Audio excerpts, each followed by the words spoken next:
Olá, você! A gente hoje vai ter uma aula sobre ética. A palavra ética vem do grego ethos e tem duas formas da gente utilizar essa palavra no grego. Existe ethos com H e ethos sem H.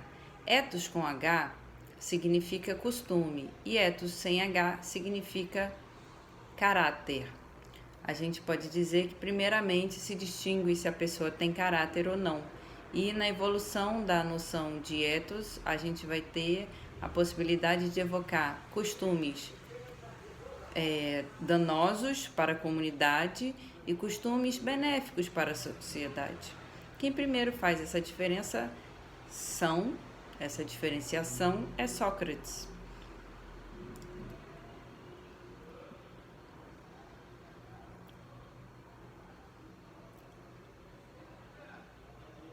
A gente tem um problema na questão da história, da figura histórica de Sócrates, é que a gente só pode saber de fato quem foi Sócrates em virtude dos comentadores, dos escritores dos chamados diálogos socráticos, que foram basicamente três que restaram ainda para a gente poder ter acesso a essa figura histórica. Platão é o mais conhecido, discípulo de Sócrates. Aristófanes, que é um comediante, e Xenofonte, que vai escrever Ditos Memoráveis de Sócrates. Em cada uma dessas obras, Sócrates aparece como uma figura um pouco excêntrica, mas tem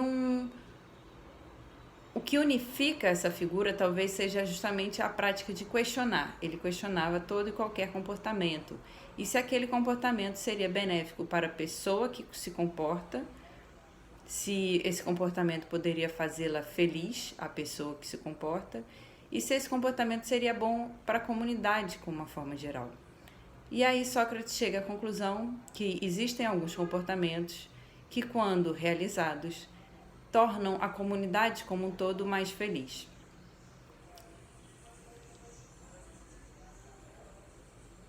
Com exceção de em Aristófanes, essa figura de Sócrates como questionador e como capaz de se perguntar sobre os comportamentos que nos tornariam mais felizes aparece tanto em Xenofonte quanto em Platão.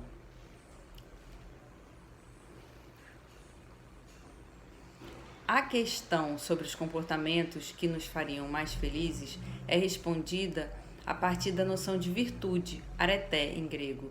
Existiriam aquelas virtudes que nos poderiam fazer mais felizes, em detrimento dos vícios.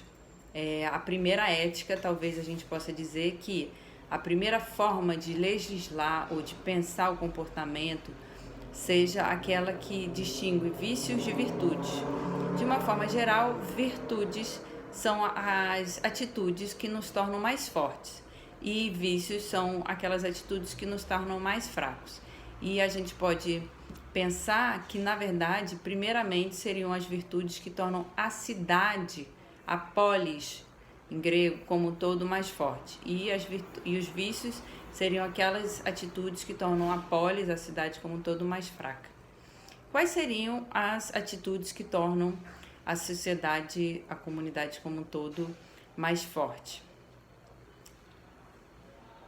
A gente pode evocar, antes de responder essa questão, o primeiro questionamento é o seguinte: existiriam aquelas atitudes que universalmente, ou seja, em toda e qualquer sociedade, se praticadas, elas são capazes de tornar a sociedade mais feliz? É claro que para responder essa pergunta eu teria que conhecer toda e qualquer sociedade, o que é impossível.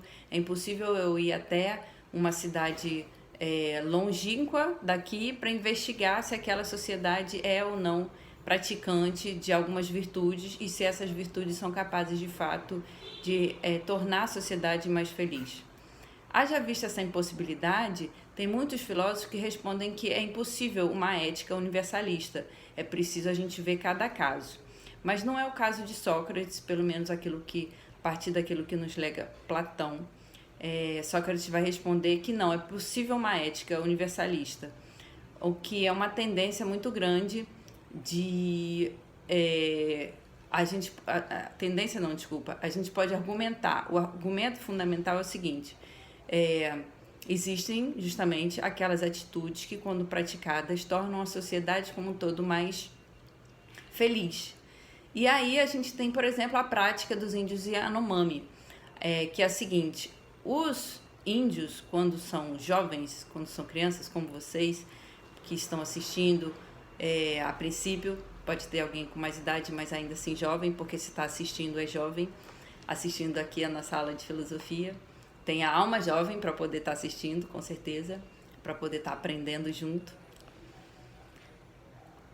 Nos povos Yanomami, a gente tem essa realização que o guerreiro, ele é considerado mais forte, mais destemido, e aí a gente está usando palavras que remetem à virtude, mais corajoso, por exemplo, são virtudes. Ele é considerado mais virtuoso, justamente. Talvez a palavra virtude aí seja um pouco anacrônica, mas vocês vão entender quando eu continuar.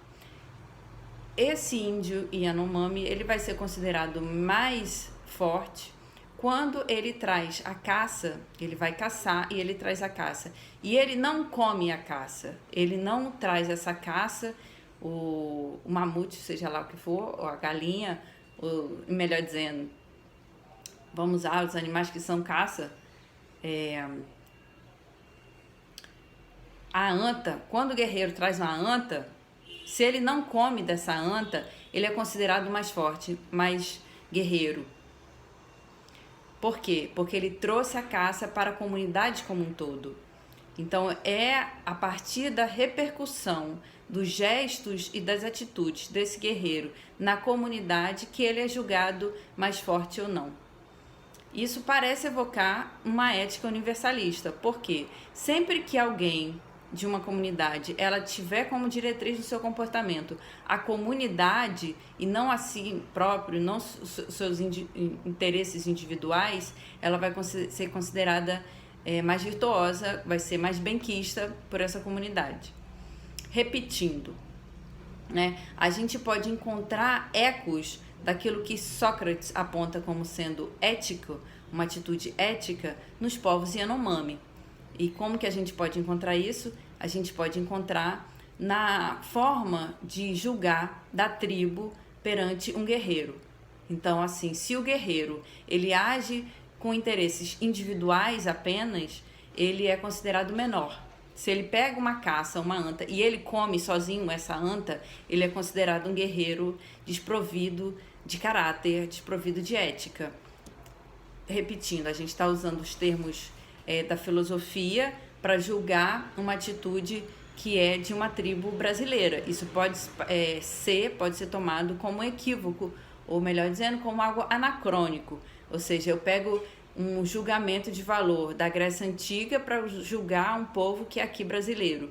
Mas eu peço licença, a gente pode dizer um pouco licença poética, para fazer essa abstração, porque a gente está querendo se questionar se é possível existir uma ética universalista, ou seja, uma ética que valha para todos os povos. Então, a princípio, a resposta é sim, pela nossa argumentação, a resposta é sim, porque se um integrante de uma determinada comunidade, ele age em conformidade ao bem comum, essa atitude dele é ética. Por outro lado, se ele age conforme interesses particulares, a atitude dele vai poder ser considerada antiética. Tá claro? Bom, hoje a gente vai ficando por aqui. Um breve resuminho para acabar nossa aula é o seguinte. Então, a gente distinguiu ética enquanto uma possibilidade teórica da gente julgar algumas atitudes.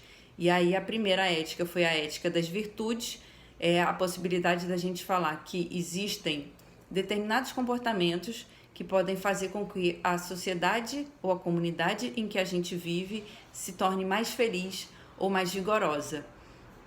Segundo Sócrates, esses comportamentos podem ser considerados éticos ou virtuosos justamente por causa disso, porque eles nos aproximam de uma felicidade.